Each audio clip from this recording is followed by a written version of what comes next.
Hey ho Pop Gengs!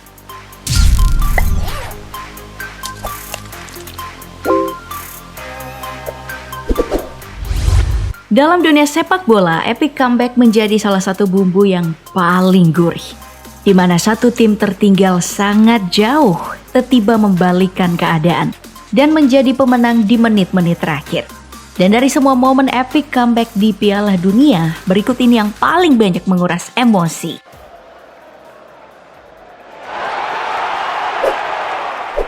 Pada Piala Dunia tahun 2018 di Rusia di babak 16 besar, Belgia bertemu dengan Jepang.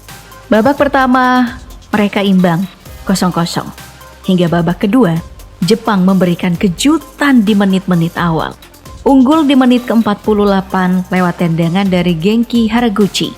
Skor pun menjadi 1-0. Dan Jepang tidak bermain bertahan meski telah unggul. Gol kedua tercipta di menit ke-52 lewat tendangan tajam dari Takashi Inoue. Peluang kemenangan sudah di tangan. Belgia masih berusaha. Gagal pun beberapa kali. Hingga akhirnya di menit ke-70, keberuntungan didapatkan dari sapuan Makoto Hasebe yang mengarah ke sisi kiri kotak penalti. Di situ ada Vertonghen yang menerima dengan baik bola, disundulnya dan gol. Tak berselang lama di menit ke-74 skor pun imbang 2-2 oleh sundulan Fellaini. Di masa injury time inilah epic comeback Belgia ditunjukkan kepada penonton yang memenuhi Stadion Rostov Arena. Dan Chadli lah yang menutup kemenangan bagi Belgia dengan 3-2. Sebuah pembalikan keadaan yang epic. Dengan hasil ini Belgia tembus 8 besar untuk berhadapan dengan Brasil. Sedangkan pahitnya kegagalan yang dirasakan Jepang menembus 16 besar. Juga sebagai tanda gugurnya perwakilan Asia di Piala Dunia 2018.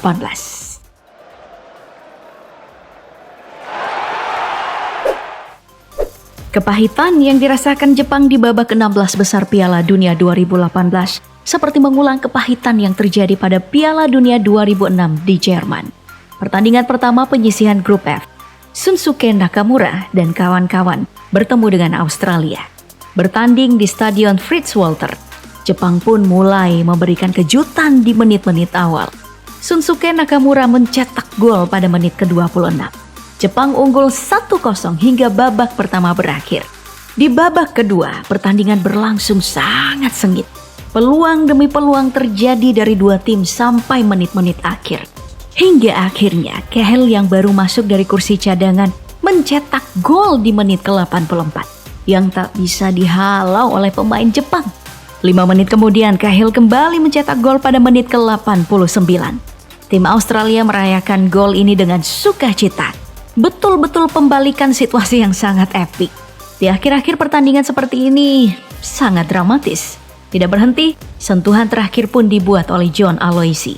Dengan ini, Australia melaju ke babak gugur dan Jepang gugur dari turnamen.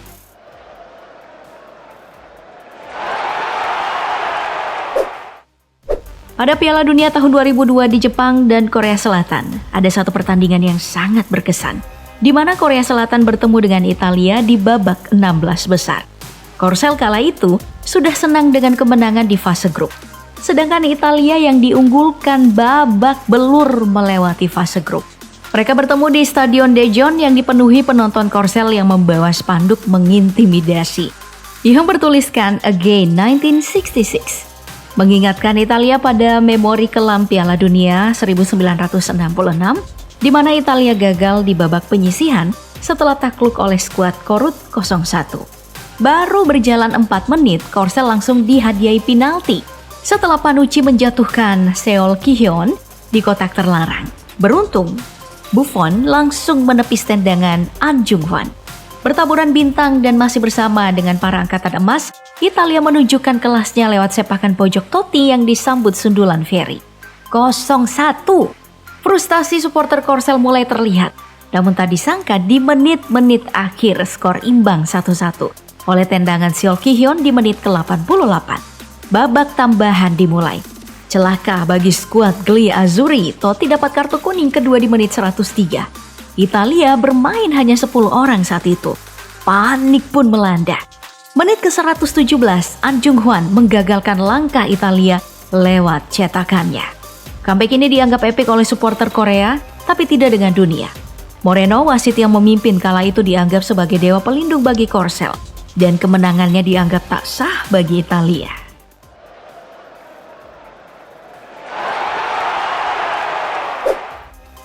Dari Piala Dunia tahun 1990 yang digelar di Italia, ada kisah epik comeback yang sedikit berbeda. Itu terjadi saat Inggris bertemu Kamerun di perempat final. Berlaga di Stadion Estadio Diego Armando Maradona, Napoli.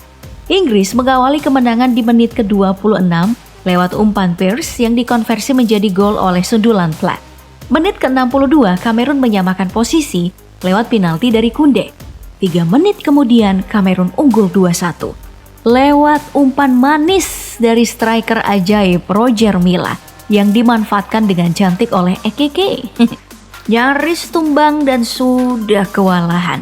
Inggris terselamatkan oleh penalti. Imbang 2-2 oleh tendangan Lineker di menit ke-38. Memasuki tambahan waktu, hadiah penalti lagi-lagi diberikan kepada Inggris. Gary Lineker sukses membalikkan keadaan menjadi 3-2. Dengan susah payah Inggris pun menang. Tapi Kamerun lah yang tadi lupakan. Tim Afrika pertama yang melaju perempat final dan ada Roger Milla di situ. Striker Kamerun yang brilian dan misterius. Setelah itu Kamerun 6 kali lolos ke Piala Dunia. Tapi prestasi di Italia belum pernah terulang.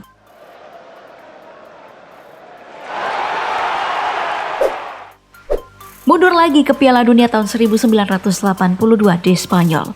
Melihat laga panas semifinal antara Jerman Barat dan Prancis yang bertemu di Stadion Ramon Sanchez Pizjuan. Baru berjalan 17 menit, kiper Prancis Jean-Luc Ettori sudah harus bekerja keras menghalau sepakan Klaus Fischer. Tapi mentahannya dimanfaatkan dengan baik oleh Pierre Littbarski. Jerman Barat unggul lebih dulu, tapi hanya bertahan 10 menit. Hadiah penalti diberikan kepada Prancis setelah Bernd Forster menjatuhkan Dominique Rossetto di kotak terlarang. Sang eksekutor sekaligus kapten tim Michel Platini memanfaatkan peluang itu.